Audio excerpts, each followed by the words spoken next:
Family gatherings, what fun they can be. A time for dusting off the old board games and playing together.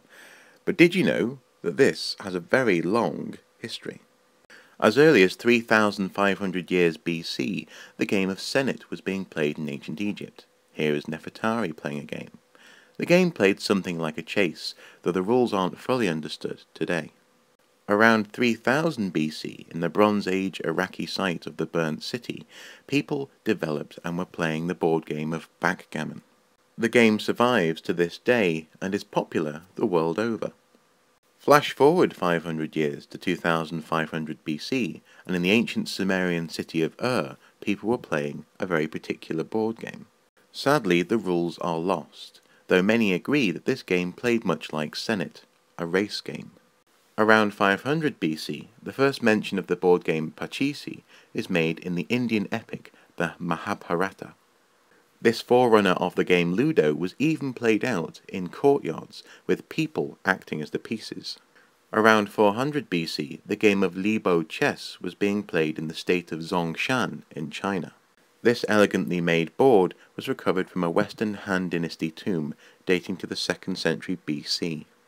And around the same time, the game of Go was also developed in China. Confucius had been a fan. This is the burial of the so-called Druid of Colchester. Buried around 40 AD, he was also interred with a board game. This board game appears to be very similar to those recovered from other parts of the Roman and Iron Age world of Europe. These games appear to play very similarly to backgammon and were being employed by board soldiers on Hadrian's Wall.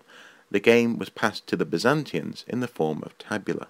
In the mid-1st millennium AD, so-called tafel, or table games, were being played by Saxons and Vikings in northern Europe. The object of these games, more often than not, was to defend a king in the middle from an army which surrounded him. This is very similar to Terry Pratchett's Thud. And crucially, this predated chess. The forerunner of chess, Chaturanga, would not be developed until 600 AD in India.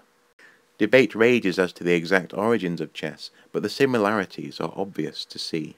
And by the 12th century AD, versions of this game had spread to other parts of the world. These are some of the Lewis chessmen, most probably carved somewhere in Norway. And around 1475, the rules for the world's most famous board game were finally written down. Chess, as we know it, was born. In 1930 AD, another iconic board game was created. Monopoly was born out of the Great Depression in America. 1957 saw the advent of Risk, a truly addictive board game. And 1967 was a zenith with the release of Hungry Hungry Hippos, the board game of choice for many. But which board game has been beloved by most for the longest amount of time? Which has had the most longevity of all? This particular accolade probably belongs to Nine Men's Morris. This board game is extremely old. It was carved onto roof tiles and even the pyramids in ancient Egypt. It has been played by many different groups the world over ever since, and it remains popular to this day. Nine Men's Morris is a game of strategy, and it is even available on the Nintendo DS.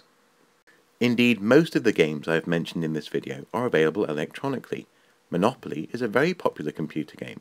The game of is available on the iPad. And it is even possible to download to your PC a version of the ancient game of Senet. So, next time you're tempted to say, "I'm bored," or you hear someone else saying it, why not crack out a board game and remember the thousands of years which have gone into solving that most human of problems?